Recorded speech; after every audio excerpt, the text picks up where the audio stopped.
What I love about the counseling group specifically is that it's the best of an agency feel and private practice. The thing that attracted me to working here within the counseling group is I work with many other therapists, and so we work collaboratively.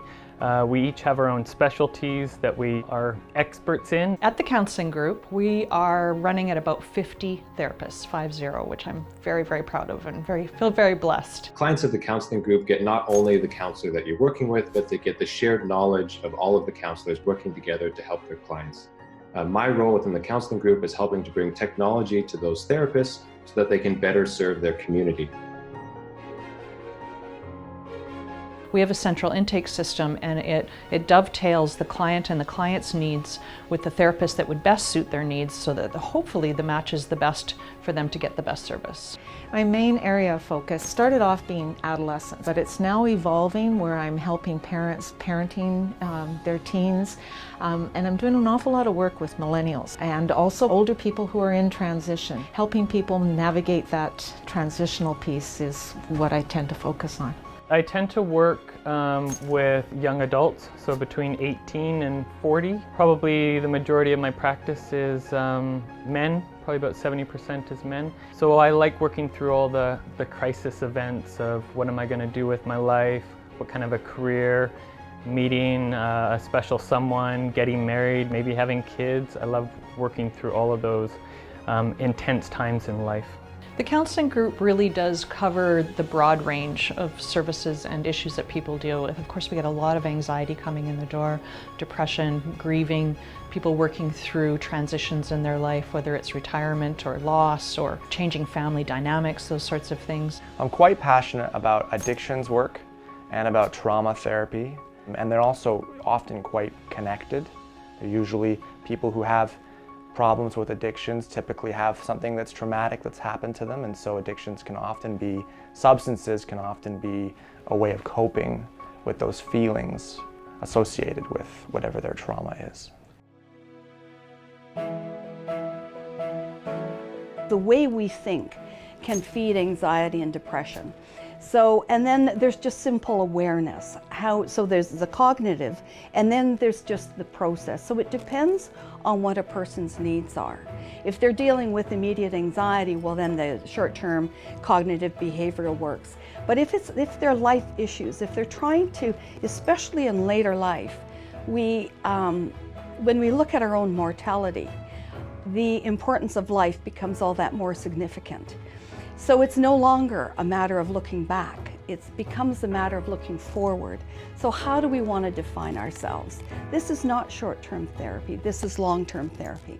So, and it's a conversation. It's a conversation that we have. My main areas of interest include anxiety, depression, and trauma.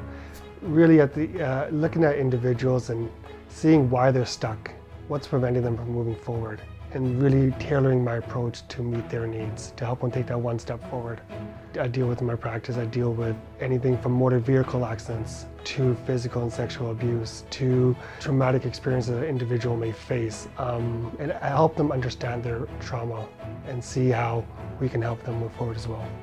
What I like about working at the counseling group is the kind of environment and culture that Jen and Nadine have created.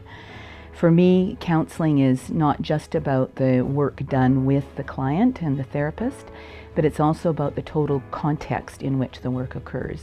My areas of interest in practice range broadly, but definitely include the areas of sexual health, relationships. I love working with teenagers, but I also love working with the elderly as well. We're getting more and more elderly people coming in these days with our aging population, so it's nice to have the variety. To come into an environment that is more than just a clinical environment, where there's a sense of respect for the people who work there and respect for the clients who come in my experience, begins to contribute to the healing even before the client comes in to work with the therapist.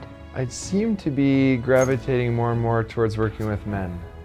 Men are not encouraged as much to find connection and to create safe spaces where men can be real and open and trusting with their inner lives.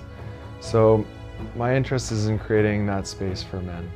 I work a lot with people with, who've experienced various types of trauma, anything from childhood trauma, adult depression, anxiety, and then working with couples as well. I do a lot of work with couples, and sometimes couples that have experienced trauma. And anyone that really just wants to grow beyond where they are. I mean, I love that too. It doesn't have to be all heavy stuff. I certainly enjoy helping people transition in work or self-esteem, kind of addressing some of those issues. What I want to encourage people to know is that in a confidential, safe process, it's often actually easier than talking to the people that are in your life. You want somebody that's going to have a completely neutral outside perspective that can really help you walk through the issues. And they're not attached to the outcome. They're just there with you, trying to help you through it without their own agenda attached to it.